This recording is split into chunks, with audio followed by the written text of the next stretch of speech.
ପୁଣି ସେ ଆକ୍ସିଡେଣ୍ଟ ଯୋଗ ଦେଖିବା ମେଷ ବୃଷ ମିଥୁନ କର୍କଟ ସରିଲା, ସିଂହ କନ୍ୟା ତୁଳା ବିଛା। ଅଷ୍ଟାକୁଳାଚଳ ସହପ୍ତ ସମୁଦ୍ରା ବ୍ରହ୍ମା ପୁରନ୍ଦର ଦିନକର ରୁଦ୍ରା ନତୁଂ ନାହଂ ନାୟଂ ଲୋକା ତଦାପି କିମର୍ଥ କ୍ରିୟତେ ଶୋକଃ। ହେଲା କ'ଣ ନା ଦେଖିବା ସିଂହ ଲଗ୍ନରେ ତୃତୀୟରେ ରବି, ଚତୁର୍ଥରେ ରାହୁ, ନବମରେ ଶନି, ଏକାଦଶରେ ବୃହସ୍ପତି କେତୁ, ଦ୍ୱାଦଶରେ ମଙ୍ଗଳ।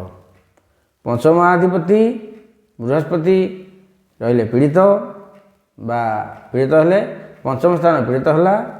ଲଗ୍ନାଧିପତି ନୀଚ ରହିଲେ, ଏସବୁ ଜିନିଷ ରହିଲେ ଟିକେ ଆକ୍ସିଡେଣ୍ଟ ହେବ, ଟିକେ ଦେଖିକି ଗାଡ଼ି ମଟର ଚଲେଇବେ, ନିଶ୍ଚୟ ହେବ।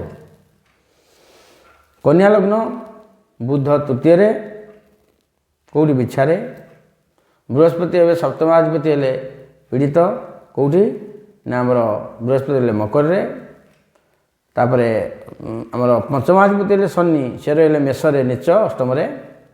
ଏଇସବୁ ଯୋଗ ଯଦି ଥିବ ଭାଇମାନଙ୍କୁ ଅନୁରୋଧ ଟିକେ ଗାଡ଼ି ମଟର ହୁସିଆରେ ଚଲାନ୍ତୁ। ବିଭିନ୍ନ ପ୍ରକାର ସମସ୍ୟା ଆଜିକାଲି ହେଲେଣି ନା, ସାଧାରଣତଃ ହେଲା ଚଳିବ, ଯଦି ଅଧିକା ହେଲା ଅସୁବିଧା ନୁହେଁ କି, ନିଜ ଶରୀର କଷ୍ଟ, ଅର୍ଥହାନି, ଦେହ ପୀଡ଼ା, ଏସବୁ ଜିନିଷ ଟିକେ କ୍ଷତିକାର ଜିନିଷ।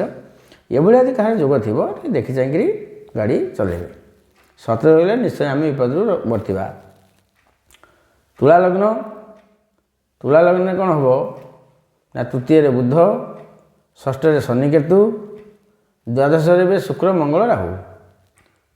ପଏଣ୍ଟ ହେଉଛି କ'ଣ ନା ପଞ୍ଚମାଧିପତି ଏବଂ ସପ୍ତମାଧିପତି ପୀଡ଼ିତ, ଏ ଦୁଇଟା ଜାଗାରେ ପାପ ଗ୍ରହ ଯଦି ଥିବେ ତାହେଲେ ସେ ନିଶ୍ଚୟ ଆକ୍ସିଡେଣ୍ଟରେ ପଡ଼ିବ।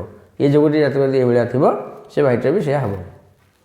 ପୁଣି ଦେଖିବା ଯେ ବିଛା ଲଗ୍ନ, ବିଛା ଲଗ୍ନରେ ଶନି ତୃତୀୟ, ରାହୁ ଚତୁର୍ଥ, ନବମରେ ମଙ୍ଗଳ, ଦଶମରେ ଶୁକ୍ର।